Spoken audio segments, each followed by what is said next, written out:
नमस्कार मेरे प्रिय मित्रों, राधे राधे दोस्तों, एक बार फिर से स्वागत है आप सभी मित्र बंधुओं का हमारे चैनलों।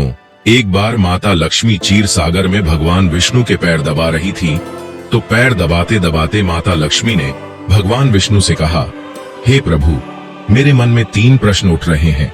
यदि इन तीनों प्रश्नों के उत्तर देकर आप मुझे संतुष्ट करेंगे तो मेरे मन को बहुत शांति मिलेगी। तब भगवान विष्णु कहते हैं, हे देवी, आखिर तुम्हारे कौन से 3 प्रश्न हैं? तो माता लक्ष्मी कहती है, प्रभु, मेरा पहला प्रश्न है कि कौन सी स्त्री के भाग्य में पुत्र नहीं होता है, और मेरा दूसरा प्रश्न है कौन सा गहना पहनने से स्त्री की दर्दनाक मौत होती है, और मेरा तीसरा प्रश्न है कि स्त्री का कौन सा श्रृंगार उसे स्वर्ग में स्थान दिलाता है। दोस्तों, तब भगवान विष्णु कहते हैं कि हे लक्ष्मी, यह तुम्हारे तीनों प्रश्न बहुत ही ज्यादा महत्वपूर्ण है। जो भी व्यक्ति इन तीनों प्रश्नों के उत्तर समझकर इस पर्याप्त ज्ञान को अपने जीवन में उतार लेता है, उसे जीवन में सुख की प्राप्ति होती है। दोस्तों, भगवान विष्णु कहते हैं, हे देवी लक्ष्मी, अब मैं तुम्हें तुम्हारे तीनों प्रश्नों के उत्तर एक छोटी सी कहानी के माध्यम से देने वाला हूँ। इस कहानी के माध्यम से तुम अपने तीनों प्रश्नों के उत्तर ठीक तरह से समझ पाओगी, परंतु मेरी एक शर्त है, जब तक मैं कहानी सुनाऊं तब तक तुम्हें इस कहानी को ध्यान से सुनना है। तो माता लक्ष्मी कहने लगी, ठीक है प्रभु, मैं आपको वचन देती हूँ, जब तक आप कहानी सुनाओगे तब तक मैं कहानी बद्ध ही ध्यान से सुनूंगी। आप कृपया करके कहानी प्रारंभ कीजिए। प्रिय बंधुओं, भगवान विष्णु कहते हैं, हे लक्ष्मी, किसी राज्य में एक छोटा सा नगर था। उस नगर में एक सेठ रहता था। उस सेठ के 2 बेटे थे और सेठ के बेटों की शादी भी हो चुकी थी। सेठ की पत्नी और सेठ के बड़े बेटे दोनों का ही स्वभाव दुष्ट प्रवृत्ति का था, इसलिए सेठ की पत्नी अपने बड़े बेटे की पत्नी से बहुत ही ज्यादा प्यार करती थी। मगर छोटे बेटे की पत्नी जो थी वह बड़े ही अच्छे स्वभाव की थी, और वह एक पतिव्रता स्त्री भी थी, और पूरे घर का सारा कामकाज भी वह अकेले ही करती थी। इतना कुछ होने पर भी सेठ की पत्नी और बड़े बेटे की पत्नी छोटी बहू का हमेशा ही अपमान करती रहती थी। दोस्तों, भगवान विष्णु कहते हैं, हे लक्ष्मी, सेठ के बड़े बेटे की बहू को एक बेटा था और छोटी बहू को एक पुत्री थी। सेठ की पत्नी हमेशा पुत्र को लेकर छोटी बहू को ताना मारती रहती थी, लेकिन वह क्या कर सकती थी, वह हमेशा उनके ताने सुनती रहती थी। दोस्तों, तब भगवान विष्णु कहते हैं, हे लक्ष्मी, अब मैं तुम्हें छोटी बहू की कहानी अच्छे तरीके से समझाता हूँ। इस कहानी से तुम्हें तुम्हारे पहले प्रश्न का उत्तर प्राप्त होगा। तुम्हारा पहला प्रश्न था कि कौन सी स्त्री के भाग्य में पुत्र की प्राप्ति नहीं होती है। तब भगवान विष्णु कहते हैं, देवी, उस सेठ की जो पत्नी थी वह पहले से ही बड़े ही दुष्ट स्वभाव की थी। उसके कुटिल स्वभाव से सभी घर वाले बहुत ही ज्यादा परेशान थे, परंतु अपनी सीधी साधी छोटी बहू को वह कुछ ज्यादा ही परेशान करती रहती थी। उसको सताने में उसको बहुत ही ज्यादा आनंद आता था। सेठ के छोटे बेटे की पत्नी का नाम सुकन्या था। बेचारी सुकन्या सुबह जल्दी उठकर के अपने कामकाज में जुट जाती थी। इतना करने पर भी सेठ की पत्नी की निगाहों में सुकन्या हमेशा खटकती रहती थी। एक दिन की बात है, सुकन्या घर में झाड़ू लगा रही थी तो सेठ की पत्नी बोली, क्या तेरे हाथों में जान नहीं है? तू जल्दी जल्दी हाथ चला, मैं मंदिर जा रही हूँ। मेरे मंदिर से लौटने तक तू खाना बनाकर तैयार रखना। दर्शकों, भगवान विष्णु कहते हैं, हे लक्ष्मी, बेचारी सुकन्या करती भी तो क्या, वह अपनी सास की बातों को सुनती रही। तब घर की सफाई करने के बाद सुकन्या खाना बनाने में लग गई। खाना बनाते समय वह मन में सोच रही थी कि मैं इतना काम करने के बाद भी एक पल के लिए चैन की सांस नहीं ले पाती हूँ, और मेरी सांस हर समय मेरे काम में कोई न कोई गलती निकालती रहती है। सुकन्या ये सब सोच ही रही थी। जीतने में दरवाजा खटखटाने की आवाज आई तो सुकन्या ने सोचा कि अभी तो भोजन तैयार ही हुआ है, लगता है मेरी सासू माँ आज जल्दी ही लौट आई है। जब सुकन्या ने दरवाजा खोला तो उसने क्या देखा कि बाहर दरवाजे पर एक सन्यासी महात्मा खड़े हैं। दोस्तों, वह साधु महाराज सुकन्या से कहता है कि बेटी, तेरा सुहाग अमर रहे, बाबा को कुछ भोजन करा दे, मुझे बड़ी तेजी से भूख लग रही है। दर्शकों, भगवान विष्णु कहते हैं कि लक्ष्मी सुकन्या बहुत सुशील और संस्कारी थी। उसने सोचा कि साधु महाराज को भोजन करा तो दूं। परंतु यदि मेरी सांस आ गई तो मेरी खैर नहीं। फिर कुछ देर सोच विचार करने के बाद में उसने सन्यासी को भोजन करने के लिए अंदर आने को कहा, और उसी समय सुकन्या के मन में विचार आया कि सांस से डरना कैसा। यदि मेरी सांस आ भी जाएगी और मुझसे कुछ कहेगी तो मैं उनसे कह दूंगी कि मैं अपने हिस्से का भोजन इन महात्मा को दे रही हूँ। भगवान विष्णु कहते हैं, हे लक्ष्मी। फिर ऐसा सोचकर के सुकन्या साधु को अंदर ले गई और अतिथि धर्म का पालन करते हुए उस साधु को भोजन कराने लगी। अभी साधु भोजन कर ही रहा था कि सुकन्या की सांस आ गई, और फिर साधु को घर के अंदर बैठा भोजन करते देख करके उसका गुस्सा 7वें आसमान पर जा चढ़ा, और एकदम से साधु महाराज से कहने लगी कि यहाँ कोई भंडारा नहीं चल रहा है, उठ भिखमंगे बाहर निकल। सुकन्या ने अपनी सांस को रोकने की बहुत कोशिश की, परंतु उस दृष्ट स्त्री ने सन्यासी को धक्के मारकर घर से बाहर निकाल दिया और उसका खाना उठाकर फेंक दिया। अब उसका क्रोध सुकन्या पर टूटा और कहने लगी, मैंने तुझसे कहा था कि अन्न का एक दाना भी बर्बाद मत करना, लेकिन तूने यह क्या किया? तूने इस महात्मा को इतना सारा अन्न खाने को दिया। दोस्तों, भगवान विष्णु कहते हैं, हे लक्ष्मी। सुकन्या डरती हुए बोली, माँ जी, मैंने तो उसे अपने हिस्से का भोजन दिया था, इसमें इतना भला बुरा कहने की क्या बात है? अतिथि तो भगवान का स्वरूप होता है, और अतिथि धर्म का पालन तो हर गृहस्थ को करना चाहिए। भगवान विष्णु कहते हैं, इस प्रकार काफी देर तक सास बहू की तकरार चलती रही। अंत में उस कुटिल सास ने सुकन्या को भी धक्के मार करके घर से निकाल दिया। अब वह बेचारी रोती हुई घर का दरवाजा पीटती रह गई, परंतु उसकी सांस पत्थर जैसी बन गई। उसका दिल नहीं पसीजा। अब सुकन्या के पास में एक ही रास्ता बचा था कि वह अपने मायके में लौट जाए। दर्शकों, भगवान विष्णु कहते हैं, हे लक्ष्मी। इस प्रकार सुकन्या दुखी होकर के अपने मायके के लिए निकल गई, और बीच रास्ते में एक घना जंगल भी पड़ता था। सुकन्या भूख प्यास से तड्ढहपती हुई अपने मायके के लिए चली जा रही थी। तभी अचानक जोरों से बादल गरजे और मूसलाधार बारिश शुरू हो गई। भगवान विष्णु कहते हैं, बारिश से बचने के लिए सुकन्या ने एक पेड़ की शरण ली, लेकिन वर्षा का वेग इतना तेज था कि बचना मुश्किल हो गया था। अब उसी पेड़ियाज की जड्डी एच में एक कोटर बना था। सुकन्या ये सोचकर उसमें घुस गई कि बारिश रुकने के बाद में वह बाहर निकल आएगी, और जब तक वर्षा हो रही है वह कोटर के अंदर बारिश से अपनी सुरक्षा कर सकती है। दर्शकों, भगवान विष्णु कहते हैं, हे लक्ष्मी। जब सुकन्या उस पेड़ के कोटर में घुसी तो उसको डर के अंदर उसे एक साधु ने, फिर संत ने कहा, बेटी रोना बंद कर। मुझे मालूम है कि तुम्हारे घर वाले तुम्हारा अनादर इसलिए करते हैं कि वह दुष्ट प्रवृत्ति के हैं, और तुम्हें ताना इसलिए मारते हैं कि तुम्हारी जेठानी को पुत्र की प्राप्ति हो गई है और तुम्हें अभी तक पुत्र की प्राप्ति नहीं हुई है। इसलिए तुम चिंता मत करो, मैं तुम्हें एक पर्ची देता हूँ। इस पर्ची में जो उपाय लिखा है उसे पूरी निष्ठा से करना, और फिर तुम्हें एक गुणवान पुत्र प्राप्ति होगी। दर्शकों, इस प्रकार वह संत महात्मा पर्ची देकर वहां से अंतर्ध्यान हो गए। उधर जब वर्षा बंद हो गई तो सुकन्या को ढूंढता हुआ उसका पति वहां पर पहुंच गया, और फिर सुकन्या मायके न जाकर उसी जंगल में एक कुटिया बनाकर रहने लगी। भगवान विष्णु कहते हैं, हे लक्ष्मी। एक दिन की बात है, सुकन्या को पुत्र का ख्याल आया और सोचने लगी कि यदि मेरे पास में भी एक पुत्र होता तो ससुराल में मेरी भी इज्जत होती। वह ऐसा सोच ही रही थी कि उसे संत की दी हुई वह पर्ची याद आ गई, और जब सुकन्या ने पुत्र प्राप्ति के लिए उस पर्ची को पढ़ा तो उसमें लिखा था कि बेटी पुत्र प्राप्ति के लिए हमेशा स्त्री को रात्रि के समय पुरुष के बाएं तरफ सोना चाहिए।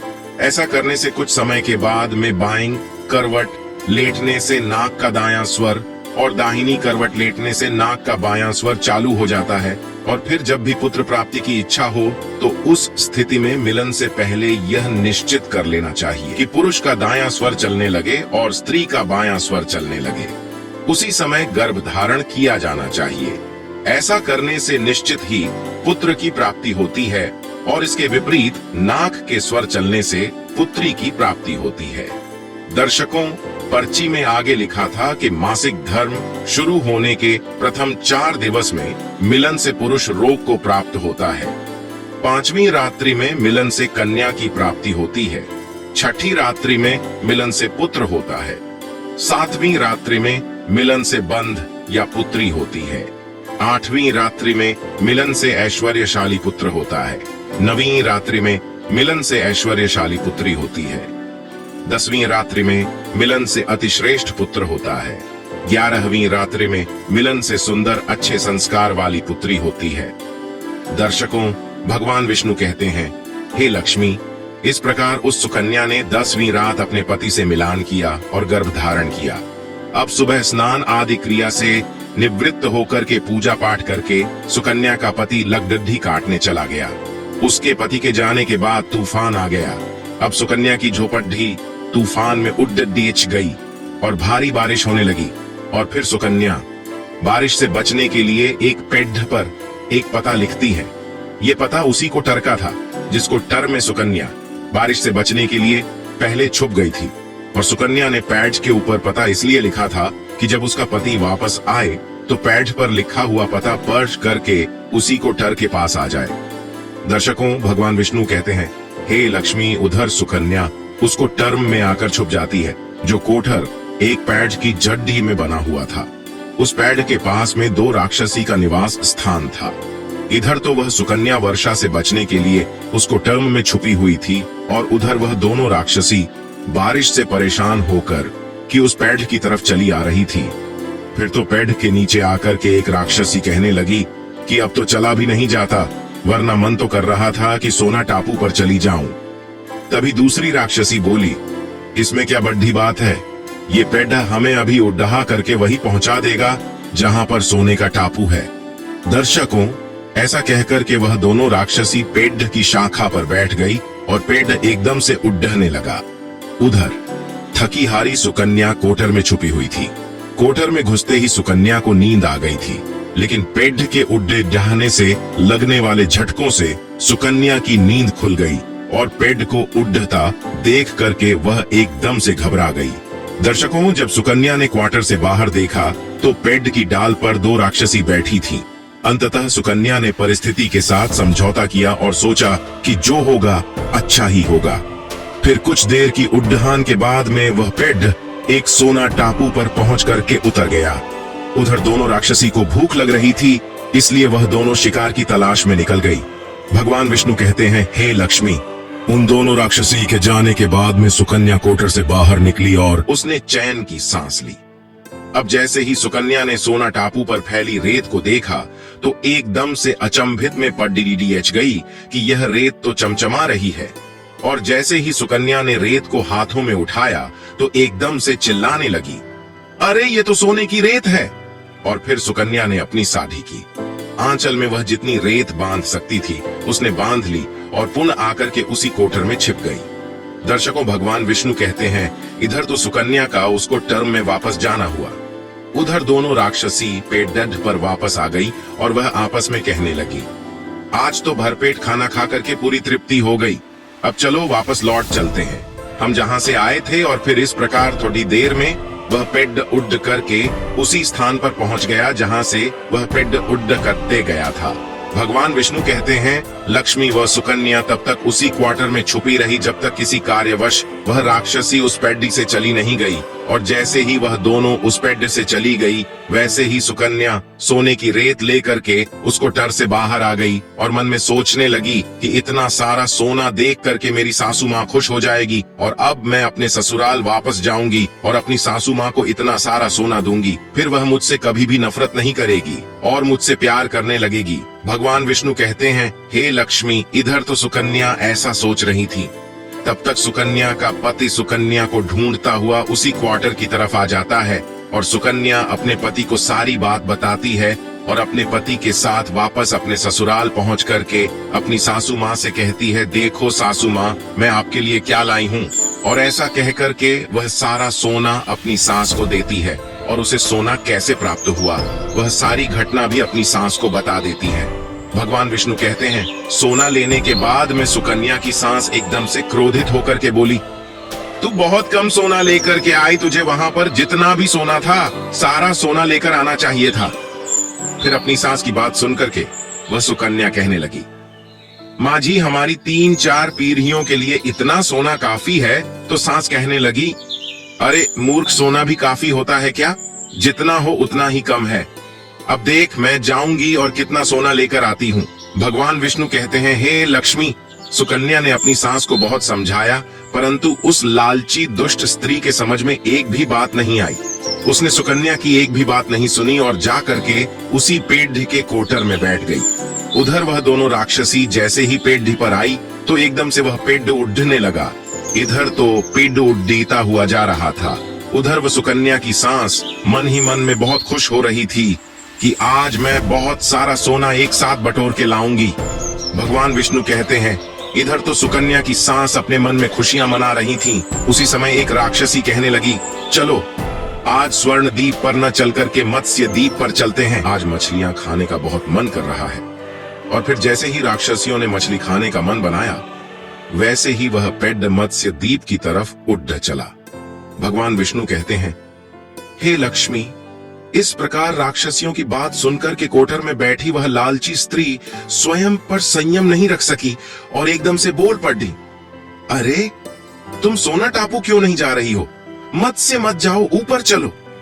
अब जैसे ही उस लालची स्त्री इतनी आवाज दी तो राक्षसियों ने समझ लिया कि इस पेड़ेच की कोठरों में कोई जरूर छिपा बैठा है और उन्होंने एकदम से जैसे ही क्वार्टर में प्रवेश किया और फिर जैसे ही उन दोनों राक्षसियों ने उस लालची स्त्री को देखा तो एकदम से उसे उठाकर के पेड़ से नीचे फेंक दिया और धरती पर गिरते ही उस लालची स्त्री की मौत हो गई। अब जैसे ही सूचना उसके घर वालों को मिलती है तो उस स्त्री का पति यानी सुकन्या का ससुर सुकन्या के पास जाता है और उससे कहते हैं, बेटी, मैं तो उससे पहले से ही समझता था कि तू ऐसा काम मत कर। कभी भी किसी को लालच नहीं करना चाहिए और बहुएं बेटी की तरह होती है, उनको प्यार देना चाहिए। मगर उसने मेरी एक भी बात नहीं मानी और उसे उसके कर्मों का फल आज मिल गया। भगवान विष्णु कहते हैं, हे लक्ष्मी। उधर सुकन्या अपने पति के साथ में सुखपूर्वक जीवन यापन करने लगी।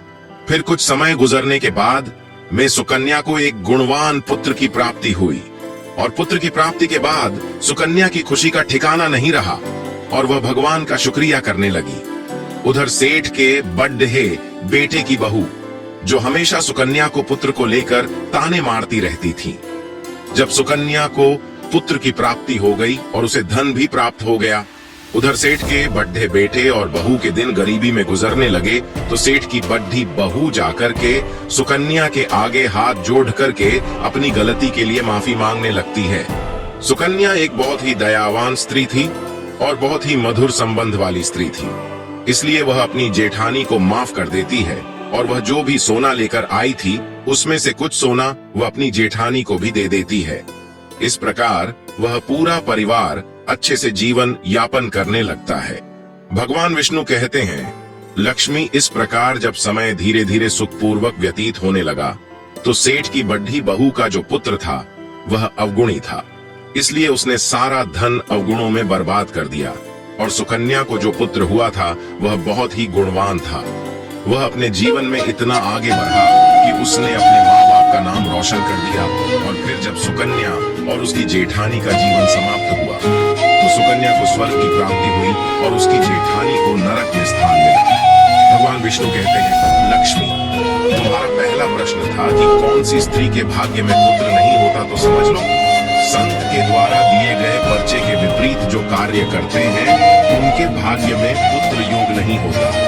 भगवान विष्णु कहते हैं, लक्ष्मी, तुम्हारा दूसरा प्रश्न था कि कौन सा गहना पहनने से स्त्री या पुरुष की दर्दनाक मौत होती है, तो समझ लो वह है लालच रूपी गहना जो सेठ की पत्नी ने पहना था और खूब सारा सोना लाने के लालच में कोटर घुस गई और राक्षसों द्वारा नीचे फेंक दिए जाने के कारण सेठ की पत्नी की दर्दनाक मौत हो गई। इसलिए लालच रूपी गहना कभी नहीं पहनना चाहिए। भगवान विष्णु कहते हैं, लक्ष्मी, अब तुम्हारा तीसरा प्रश्न था कि कौन सा श्रृंगार करने से स्त्री को स्वर्ग में स्थान मिलता है, तो वह चरित्र रूपी श्रृंगार यानी कि चरित्रवान और पतिव्रता स्त्री सेठ की छोटी बहू सुकन्या की तरह मृत्यु के बाद स्वर्ग में जाती है।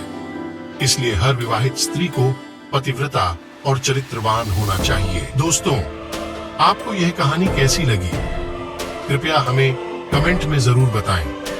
अगर आपको कहानी पसंद आई हो तो अपने मित्र बंधुओं के साथ जरूर शेयर करें और हमारे चैनल को जरूर सब्सक्राइब करें और कमेंट में हर हर महादेव जरूर लिखें। धन्यवाद।